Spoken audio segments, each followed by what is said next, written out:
আজকে আমরা পনির মাশরুম আলু বিরিয়ানি বানাবো। তার জন্য হাফ কিলো আমরা মাশরুম নিয়ে নিয়েছি, 250 গ্রাম পনির নিয়ে নিয়েছি, আর ছোট ছোট আলু 10-12টা নিয়ে নিয়েছি, আর হাফ কিলো চাল নিয়ে নিয়েছি। মনে রাখবে যতটা মাশরুম থাকবে অতটাই চাল নিতে হবে। হাফ কিলো যদি মাশরুম থাকে হাফ কিলো চাল নিতে হবে। এখানে চাল, মাশরুম, আলু আর পনিরটি আমরা দইয়ের সঙ্গে ম্যারিনেট করব। আর দইয়ের মধ্যে আমরা দিব জিরে গুঁড়ো, ধনিয়ার গুঁড়ো, কাশ্মীরের লাল মির্চ, হলুদ, লবণ আর 2টা তেজপাতা, আর সাথে একটা টমেটো, 10টা লঙ্কা আর 4-5টা ধনিয়া। এটা এখন ম্যারিনেট করে দিব।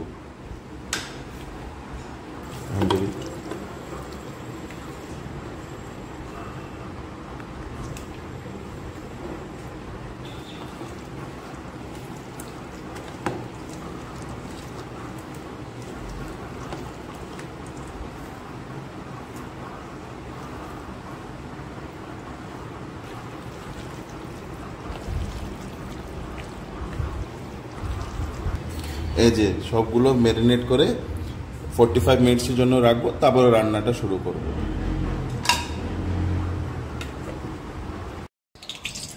এখন একটা কড়াইতে গরম তেল করে,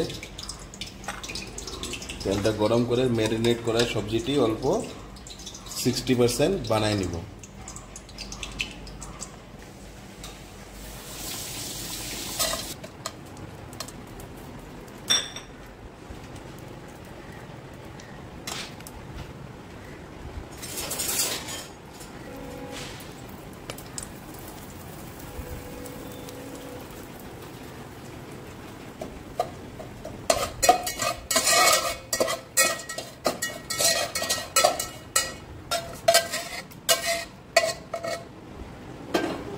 বিরিয়ানি লেয়ারিং করব।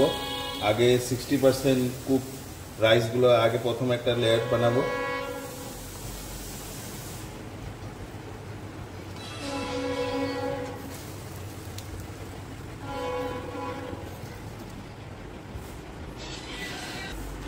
বানানো সবজিটা তারপর দিয়ে দেবো, মাঝখানে দিব বানানো সবজিটা দিয়ে, তারপর পনিরগুলো যেটা ভেজে নিয়েছিলাম ওটা সাজায় দিব।